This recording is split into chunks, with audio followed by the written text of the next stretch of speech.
ओम नमो भगवती वासुदेवाय।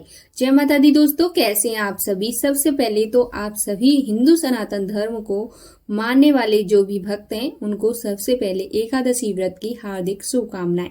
इस बार एकादशी का व्रत कब है, एकादशी व्रत के नियम क्या है, पूजा कैसे करनी है और ये एकादशी हम सभी के लिए क्यों महत्वपूर्ण है, एकादशी से जुड़ी संपूर्ण बातें आज के इस वीडियो में हम आपसे शेयर करेंगे। तो वीडियो को अंत तक जरूर से देखें और चैनल पर पहली बार आए हैं तो जल्दी से जल्दी चैनल को सब्सक्राइब करके वीडियो को लाइक शेयर अवश्य कर दें। देखिए, सभी व्रतों में सबसे ज्यादा महत्वपूर्ण होती है तो वो होती है एकादशी का व्रत, जिसमें भगवान विष्णु की पूजा की जाती है। जो व्यक्ति इस व्रत को सच्चे मन से करता है उसे सभी पापों से मुक्ति मिलती है, उसकी सभी मनोकामनाएं पूर्ण होती हैं। विष्णु पुराण में कहा गया है कि मनुष्य को एकादशी के दिन कभी भोजन ग्रहण नहीं करना चाहिए और बिल्कुल भी नहीं करना चाहिए। विष्णु धर्म ग्रंथों में यहाँ तक लिखा है कि ब्रह्मचारी, गृहस्थ, वानप्रस्थ अथवा यदि जो भी मनुष्य एकादशी में भोजन करने पर गौमांस और भोजन के बराबर होता है तो सिर्फ कुछ संदर्भ हैं जो अभी हमने आपको बताए। इस प्रकार के हमारे धर्म शास्त्रों में अनेक स्थानों पर प्रमाण मिलते हैं जिसे एकादशी तिथि के दिन किसी भी प्रकार का भोजन नहीं लेना चाहिए। इसीलिए तो कहा गया है कि 8 वर्ष की आयु से 80 वर्ष की आयु के सभी मनुष्यों को अपनी क्षमता के अनुसार एकादशी व्रत का पालन अवश्य करना चाहिए। ज्येष्ठ मास के कृष्ण पक्ष की एकादशी को अपरा एकादशी के नाम से जाना जाता है और इस एकादशी को अचला एकादशी भी कहा जाता है। इस दिन भगवान विक्रम की पूजा का विधान होता है और अपार पुण्य की प्राप्ति देने वाली अपरा एकादशी का व्रत किया जाता है। इसके नाम से ही आपको पता चल रहा है, अपरा मतलब अपार पुण्य की प्राप्ति देने वाली, अपार धन की प्राप्ति देने वाली और कीर्ति और यश की प्राप्ति होती है। इसी दिन भगवान विष्णु की पूजा की जाती है और साथ ही साथ भगवान विष्णु के साथ में तुलसी, चंदन, कपूर और गंगा जल से पूजा करनी चाहिए, जिससे समस्त मनोकामनाएं भी पूर्ण होती हैं और पापों से मुक्ति मिल जाती है। तो शास्त्रों के अनुसार अपरा एकादशी को बहुत ही श्रेष्ठ व्रत माना गया है। अगर आप इस एकादशी का व्रत धारण करते हैं तब तो अत्यंत ही शुभ है, लेकिन अगर आप किसी कारणवश एकादशी का व्रत नहीं कर पाते तो ऐसे में अगर आप भगवान विष्णु की विधि विधान से पूजा करते हैं, भोजन करते हैं तो आपको चावल का त्याग निश्चित रूप से करना चाहिए। आपको एकादशी व्रत के समान पुण्य फल प्राप्त कोई भी व्रत नहीं देता है।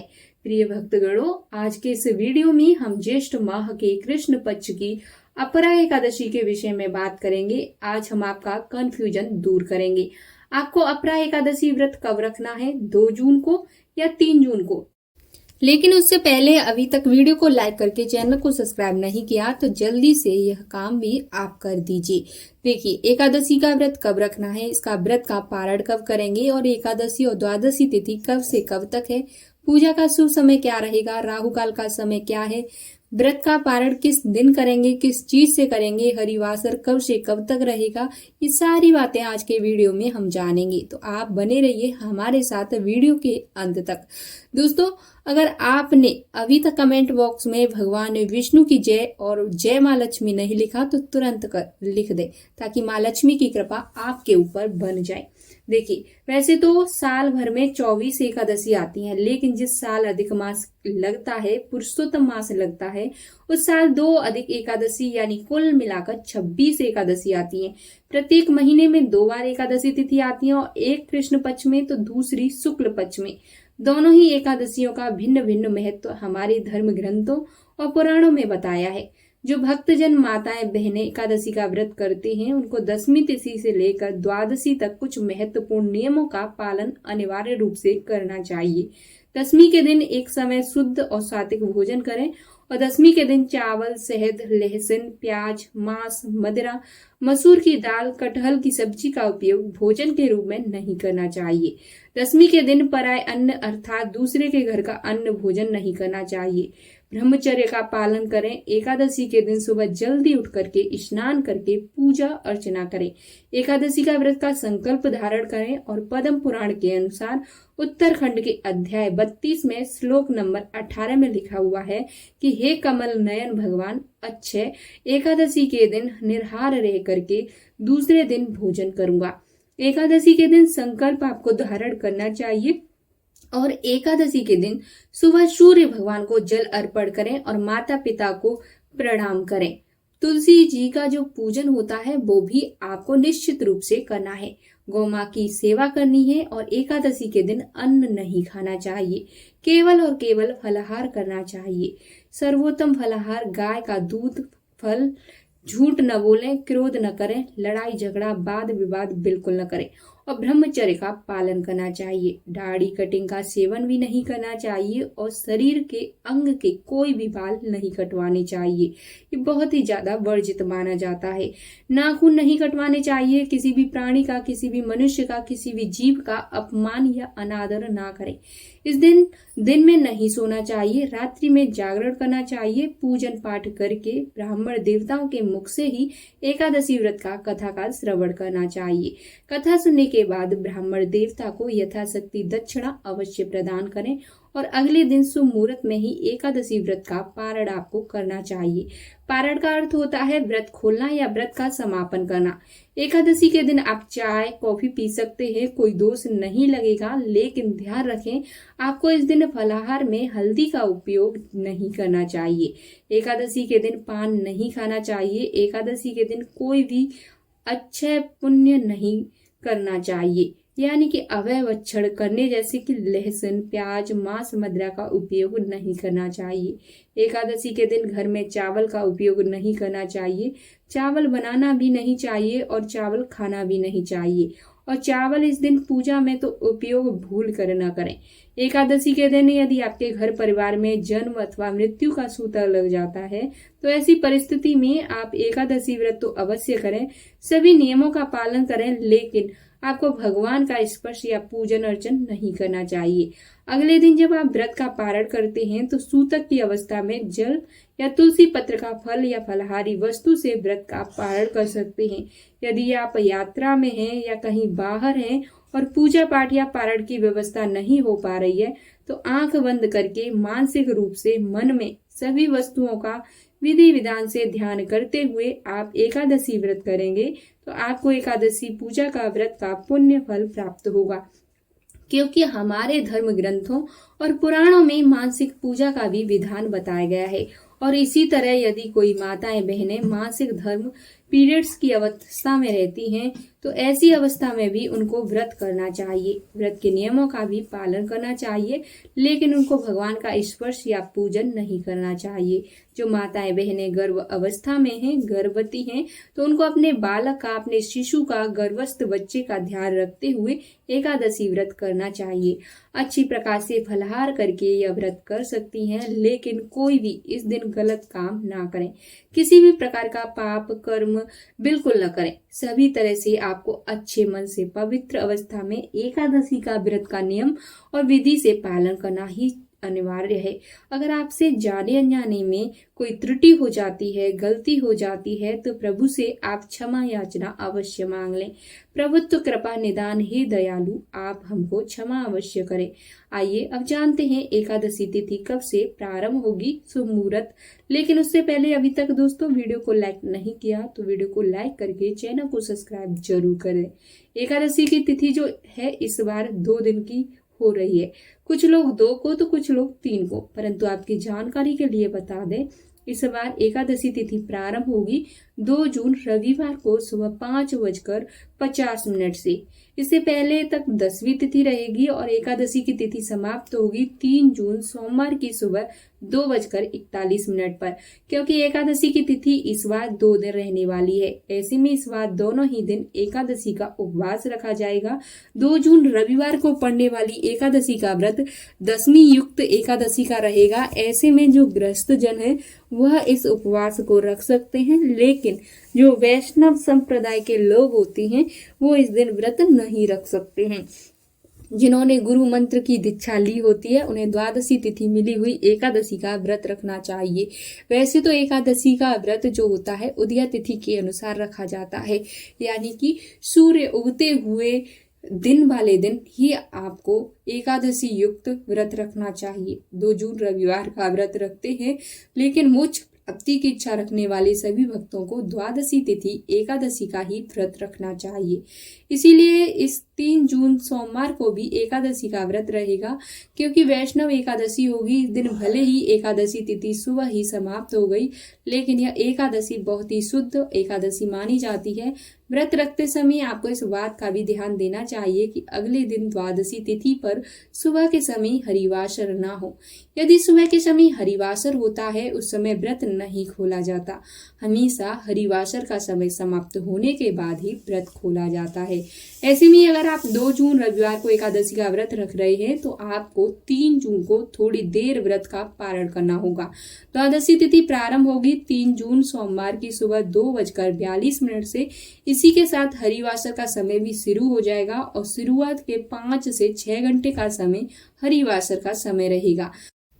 द्वादशी तिथि समाप्त होगी 4 जून मंगलवार को, यानी 3 जून सोमवार की ही मध्यरात्रि 12:01 पर, और हरिवासर का जो समय है वो रहेगा 3 जून को सोमवार को सुबह 8:30 पर।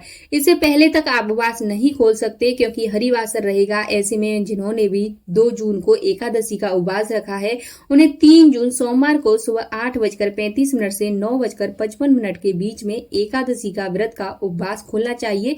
यदि किसी कारण से आप सुबह के समय उपवास न खोल पाए, तो आप दोपहर 1 बजे से 3 बजे के बीच में अपना उपवास खोल सकते हैं। और जिन्होंने भी 3 जून सोमवार को वैष्णव अपरा एकादशी का उपवास रखा है, वो 4 जून मंगलवार को सुबह 5:44 से 6:20 के बीच में अपना उपवास खोलेंगे। इस समय आपको अपने व्रत का पारण करना होगा। आप हमेशा पारण मुहूर्त से पहले पूजा कर लें और भगवान को भोग लगा लें। और जब पारण मुहूर्त हो, उस समय आप विधि विधान से, यदि आपकी सामर्थ्य हो, तो किसी ब्राह्मण देवता को, किसी पुजारी को या किसी वैष्णव को अपने घर पर आमंत्रित करके उन्हें भोग प्रसाद दें। और उसके बाद तुलसी पत्र और जल से अपना उपवास खोल सकते हैं। और एकादशी के दिन आप प्रातः काल जल्दी उठ जाएं। स्नान आदि करने के बाद आपको सूर्य देव को जल अर्पित करके और उसके बाद भगवान श्री विष्णु की विधि विधान से पूजा करके, जैसे कि अगर आपके पास भगवान श्री विष्णु का विग्रह है, तो आप उनका अभिषेक कर सकते हैं पंचामृत से या कच्चे दूध से, शुद्ध जल से भी। जो भी चीजें आपके पास उपलब्ध हैं, भगवान विष्णु का अभिषेक कीजिए और पीले वस्त्र धारण कराएं। और उसके बाद भगवान श्री विष्णु के सामने शुद्ध घी का दीपक प्रज्वलित करके उन्हें पीले पुष्प और पीले फल अर्पित करें। विधि विधान से भगवान की पूजा करें और भगवान श्री विष्णु के सामने आपको ओम नमो भगवते वासुदेवाय नमः इस मंत्र का जाप करना चाहिए। इसके साथ ही आप चाहे तो विष्णु सहस्त्र नाम का पाठ कर सकते हैं, विष्णु चालीसा का पाठ भी कर सकते हैं, श्रीमद् भागवत गीता का पाठ कर सकते हैं, या श्रीमद् भागवत विष्णु के किसी भी स्रोत, किसी भी मंत्र का जाप कर सकते हैं। और हाँ, जो भक्त व्रत धारण करना चाहते हैं, उन्हें विष्णु जी की पूजा करते समय अपने दाहिने हाथ में जल और पुष्प लेकर व्रत का संकल्प लेना चाहिए, क्योंकि बिना संकल्प के व्रत का कोई भी फल प्राप्त नहीं होता। इसीलिए व्रत का संकल्प ले लीजिए। और अगर आप किसी कामना के निमित्त यह व्रत धारण कर रहे हैं, तो अपनी मनोकामना भी भगवान श्री विष्णु के सामने कहें और अपनी मनोकामना को पूर्ण करने के लिए भगवान विष्णु से प्रार्थना कीजिए। व्रत में पूजा पाठ में किसी भी प्रकार की जाने अनजाने में गलती हो जाती है, उसके लिए भगवान श्री विष्णु से क्षमा प्रार्थना कर दीजिए।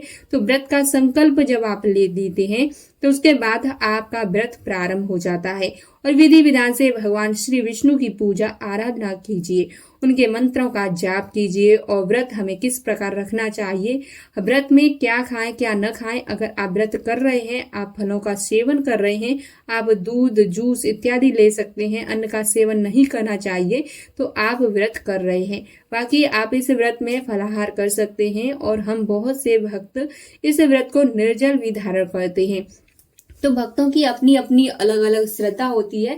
जिस भी प्रकार से आप व्रत धारण करना चाहते हैं, कर सकते हैं। पूरे दिन आप व्रत रहेंगे और उसके बाद शाम के समय फिर से भगवान श्री विष्णु की पूजा आराधना की जाती है। तो शाम को स्नान इत्यादि करने के साथ स्वच्छ वस्त्र धारण करके भगवान श्री विष्णु के सामने शुद्ध घी का दीपक प्रज्वलित करके उनके नाम का मंत्र का स्मरण कीजिए और विधि विधान से उनकी पूजा कीजिए, उन्हें भोग अर्पित कीजिए। और से भक्तों के प्रश्न होते हैं कि भगवान विष्णु को भोग क्या लगाना चाहिए। देखिए, आपके पास जो भी उपलब्ध हो, जो भी वस्तु आपके पास उपलब्ध हो, श्रद्धा पूर्वक भगवान श्री विष्णु को अर्पित कर सकते हैं।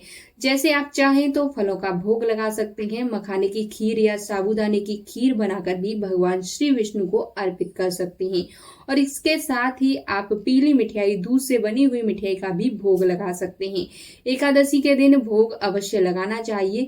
पीले फलों का भोग, केले का भोग भगवान श्री विष्णु को अर्पित करना बहुत श्रेष्ठ माना जाता है। और जो भोग आप भगवान श्री विष्णु को अर्पित कर रहे हैं, उसमें से कुछ केले अगर आप गाय को खिलाते हैं तो इससे आपके व्रत का बहुत अधिक फल प्राप्त होता है। और गौ माता को केला खिलाते समय जो कामना कहते हैं तो निश्चित ही आपकी कामना पूर्ण होती है, क्योंकि गौ माता में 33 कोटि देवी देवताओं का वास माना गया है। तो गौ सेवा से बहुत अधिक पुण्य फल की प्राप्ति होती है और समस्त प्रकार के पापों से मुक्ति मिलती है और समस्त प्रकार की मनोकामनाएं भी पूर्ण हो जाती हैं। अपरा एकादशी के दिन गौ सेवा जरूर करनी चाहिए। और एकादशी के दिन आप पूरे दिन व्रत रहते हैं, रात्रि में भी आप फलाहार ही करेंगे। अगले दिन सुबह उठकर व्रत का पारण किया जाता है। तो द्वादशी तिथि में इस व्रत का पारण करना, सुबह जल्दी उठ जाइए, स्नान इत्यादि करने के बाद साफ स्वच्छ वस्त्र धारण करने के बाद भगवान सूर्य देव को जल अर्पित करें। विधि विधान से पूजा आराधना कीजिए और इसके बाद शुद्ध सात्विक भोजन बनाकर शुभ मुहूर्त में आपको व्रत खोल लेना चाहिए, यानी कि पारण करना चाहिए। लेकिन आपने पारण करने से पहले अपने व्रत खोले हैं और शास्त्रों के अनुसार किसी ब्राह्मण को घर बुलाकर भोजन कराया है तो यथासंभव उनको दक्षिणा अवश्य देनी चाहिए। मतलब भोजन की कच्ची सामग्री का उपयोग कर सकते हैं। आटा, दाल, सब्जी इत्यादि आप दान के रूप में दे सकते हैं। वस्त्र भी दक्षिणा स्वरूप किसी ब्राह्मण को दे सकते हैं या पुजारी को भी दे सकते हैं। अगर आप अपने घर में दान नहीं करना चाहते या पुजारी को नहीं देना चाहते तो मंदिर में किसी भी स्थान पर आप दान कर सकते हैं। एकादशी का जो दान होता है, हमेशा आपको इस बात का ध्यान रखना चाहिए कि जो भी दान की सामग्री होती है, जो निकालने के बाद आप शुभ मुहूर्त में पारण करते हैं तो दान आप बाद में भी भिजवा सकते हैं। तो इस प्रकार से दसवीं से लेकर द्वादशी तक एकादशी व्रत के नियम होते हैं। और जो भक्त एकादशी का व्रत करते हैं, सभी नियमों का पालन करते हैं, तो हम आशा करते हैं कि उन सभी को अपरा एकादशी से जुड़ी हुई जो भी महत्वपूर्ण जानकारी है, व्रत कैसे करना है, शुभ मुहूर्त, ये सभी जानकारी मिल गई होंगी। और यहाँ तक जिसने भी वीडियो को पूरा देखा है उसके ऊपर हम ऐसी कामना करते हैं कि भगवान विष्णु की कृपा तत्काल ही बन जाए। मिलते हैं आपसे नेक्स्ट वीडियो में। आपका कोई प्रश्न है तो कमेंट के जरिए